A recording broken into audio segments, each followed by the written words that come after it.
Hello दोस्तों, Hindi class में आपका स्वागत है। दोस्तों, आज की क्लास में बहुत ही इंटरेस्टिंग कहानी लेकर आया हूं और इस कहानी की मदद से आपको बहुत कुछ सीखने को मिलेगा। बने रहिए लास्ट तक और एक एक वर्ड को पढ़ूंगा। जहां भी कठिन शब्द आएगा उसको लिखना भी सिखाऊंगा। यह नैतिक शिक्षा की कहानी है दोस्तों। लास्ट में आपको बहुत कुछ सीखने को मिलेगा। दोस्तों, बिना क्लास को देरी किए चलिए क्लास को स्टार्ट करता हूँ। उससे पहले आपसे यही रिक्वेस्ट है कि मेरे चैनल को सब्सक्राइब करें और बेल आइकन दबा दें ताकि रोज का क्लास आपको मिलता रहे, कोई भी क्लास आप मिस न कर पाएँ। आलसी गधे की कहानी। आलसी गधे की कहानी है। एक गधा है वो जो बहुत ही आलस करता है। किसी भी काम में करने से वो आलस करता है। किसी गांव में एक गरीब व्यापारी अपने गधे के साथ रहा करता था। एक व्यापारी जो है वह एक गधा रखा था। व्यापारी देखिए, इसमें आधा ब लगा हुआ है। व्यापारी आधा व लगा हुआ है और या पा री, ठीक है, ये आधा। दोस्तों, एक और सब्जेक्ट का लेक्चर बनाया हूँ जिसमें आधा अक्षर वाले शब्द उसमें सिखाया हूँ और उससे पहचान कराया हूँ। देखिए, इसमें आधा अक्षर लगा हुआ है। व्यापारी देखिए आधा लगा हुआ है ना। अपने गधे के साथ रहा करता था। वह व्यापारी जो है अपने गधे के साथ रहा करता था। व्यापारी का घर बाजार से कुछ दूरी पर ही था और उसके घर से कुछ ही दूरी पर बाजार था। वह रोज गधे की पीठ पर सामान की बोरियां रखकर बाजार जाया करता था। वह रोज क्या करता था, पीठ पर उसके सामान रख देता था गधे के और बाजार लेकर चला जाता था।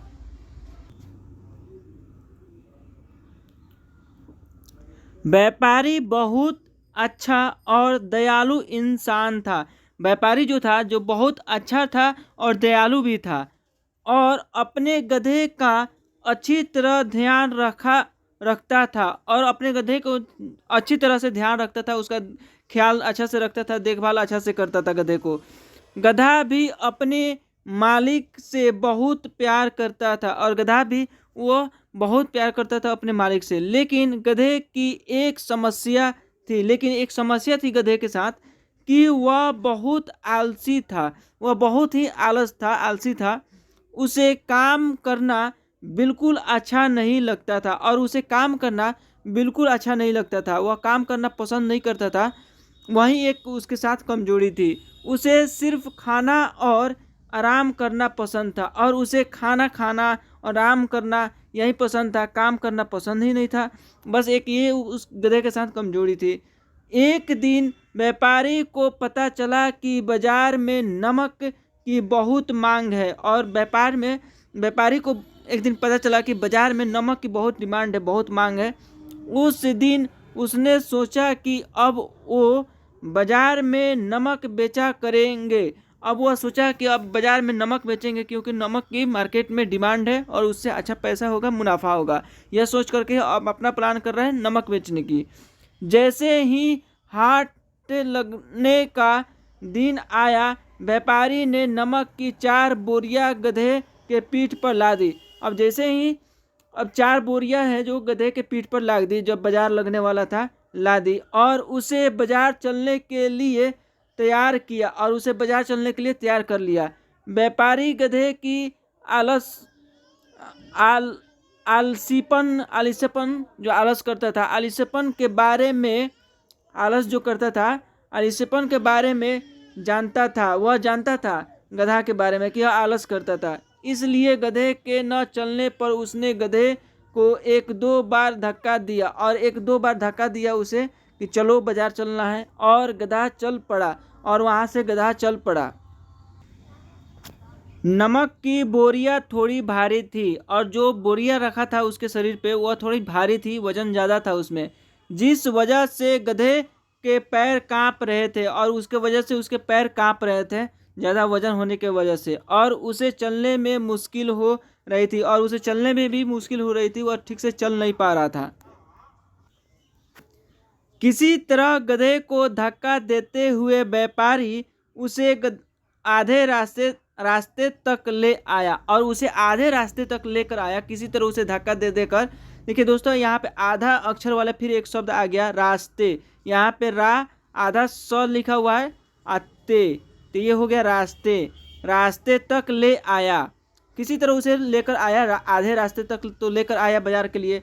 व्यापारी के घर और बाजार के बीच एक नदी पड़ती थी और व्यापारी के घर और घर से बाजार के बीच में एक नदी पड़ती थी और उस नदी को क्रॉस करके उस पार बाजार जाना होता था, जिसे पुल की मदद से पार करना पड़ता था। और बीच में एक पुल था, उस पुल की मदद से इस पार से उस पार जाया जाता था।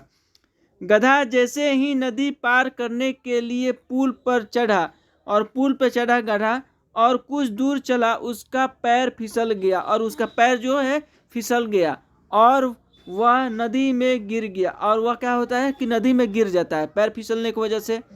गधे को नदी में गिरा देख व्यापारी घबरा गया और व्यापारी जो है बहुत घबरा गया जब गधा नदी में गिर गया तो, और हड़बड़ाते हुए तैरकर उसे नदी से निकालने जा पहुंचा। व्यापारी ने किसी तरह अपने गधे को नदी से बाहर निकाल लिया और किसी तरह अपनी जान जोखिम में डालकर उस गधे को बाहर निकाल लिया उस नदी से।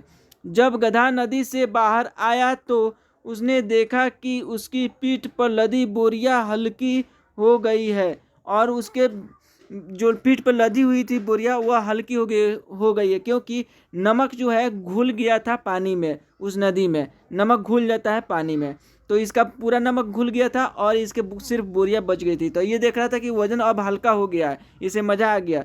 सारा नमक पानी में घुल गया था, सारा नमक पानी में घुल गया था और व्यापारी को आधे रास्ते से ही वापस घर लौटना पड़ा। और इसे वापस लौटना पड़ा आधे रास्ते से ही, क्योंकि अब तो नमक इसके पास था नहीं, तो बाजार में बिकता क्या, बेचता क्या।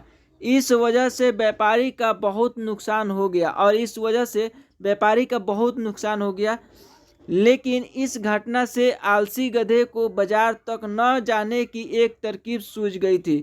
लेकिन अब गधा को एक मज़ा आ गया था कि आधे रास्ते तक जाएंगे और वहाँ से फिर काम नहीं करेंगे, हमारे वजन जो था हमारे शरीर पे वो हल्का हो गया है, इसके एक तरकीब सूझ गई थी।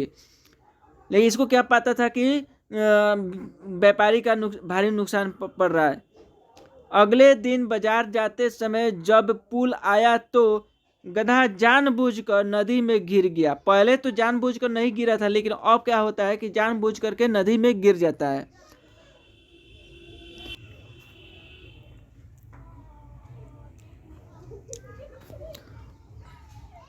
और उसकी पीठ पर टंगी बोरिया में रखा सारा नमक पानी में घुल गया। फिर से पूरा नमक उसका पानी में घुल गया। व्यापारी को फिर से आधे रास्ते से ही घर लौटना पड़ा। व्यापारी फिर से वापस अब घर लौट गया, वापस वही उसका पूरा नमक नुकसान हो गया। गधे ने हर दिन ऐसा करना शुरू कर दिया और गधे ने हर दिन ऐसा काम करना शुरू कर दिया। इसके कारण गरीब व्यापारी को बहुत ज़्यादा नुकसान होने लगा और इसके कारण से गरीब व्यापारी का बहुत ज़्यादा नुकसान होने लगा। देखिए दोस्तों, आधा अक्षर वाले यहाँ पे एक और शब्द आ गया। आधा अक्षर है ज है, जो आधा है ज या दा, जयादा। दोस्तों इसका एक वीडियो बनाया हूँ जिसमें आपको पहचान कराया है आधे अक्षर वाले शब्द का पहचान कराया हूँ, आप उसे देख लीजिएगा। नुकसान होने लगा, इसका रोज का नुकसान होने लगा व्यापारी का। लेकिन धीरे धीरे व्यापारी को गधे के यह धीरे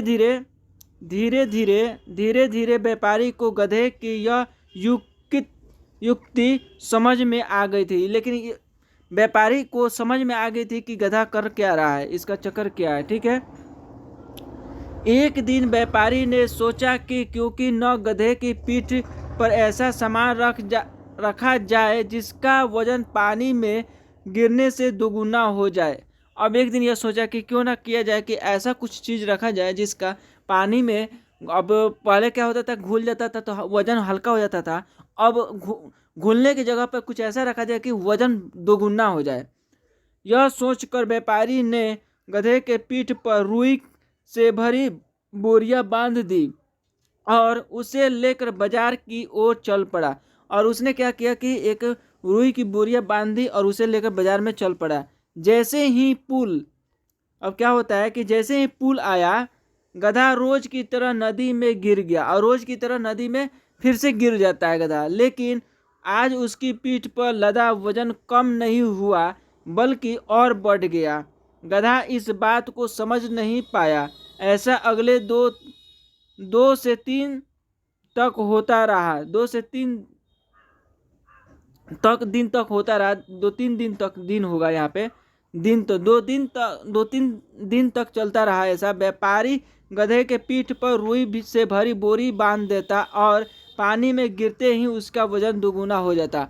पहले तो गधा 2-3 दिन तक इसको खूब परेशान किया व्यापारी को। अब व्यापारी क्या करता है कि इसको बोरी के जगह पर रुई कर रख देता है। 2-3 दिन से यही चल रहा है और इसका वजन बढ़ जाता है और इसको बहुत तकलीफ होती है जब इसका वजन बढ़ जाता है। तो गधे को अब सबक मिल चुका था। अब गधे को क्या होता है, सबक मिल चुका होता था। चौथे दिन जब व्यापारी और गधा बाजार के लिए निकले फिर से बाजार के लिए निकले तो गधे ने चुपचाप पुल पर पार कर लिया। इस बार जानबूझकर नहीं गिरा क्योंकि इसको सबक मिल चुका था। पहले नमक घुला देता था, अब क्या होता है कि रुई बांध दिया जाता था। अब इसका वजन बढ़ जाता था तो इसको सबक मिल गया था। अब इसलिए आज क्या करता है, चुपचाप वहाँ से गिरता नहीं है, चुपचाप बाजार चल देता है, वहाँ उस पुल को पार कर देता है। उस दिन के बाद से गधे ने कभी भी काम करने में आलस नहीं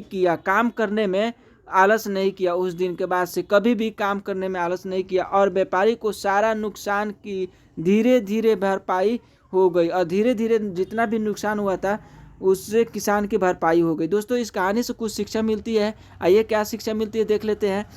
देखिए दोस्तों, कहानी से सीख हमें मिलती है। आलसी गधे की कहानी से हमें यह सीख मिलती है कि अपने कर्तव्य का पालन करने में कभी भी आलस नहीं दिखाना चाहिए। अपने कर्तव्य की पालन करने में कभी भी आलस नहीं दिखाना चाहिए। अपनी जो भी काम हमें मिल रहा है, आपे मिल रहा है, उसे जिम्मेदारी से काम करना चाहिए। साथ ही व्यापारी की तरह सही समझ और बूझ से किसी भी काम को आसानी से किया जा सकता है और किसी भी काम को व्यापारी की तरह समझ बूझ कर उस काम को निकाला जा सकता है और किया जा सकता है। दोस्तों, आज का क्लास कैसा लगा कमेंट करके बताइए और हमारे चैनल को सब्सक्राइब कीजिए, बेल आइकन दबा दीजिए और ताकि अपडेटेड वीडियो आपको मिलता रहे। और मिलते हैं अगले क्लास में, तब तक के लिए जय हिंद जय भारत।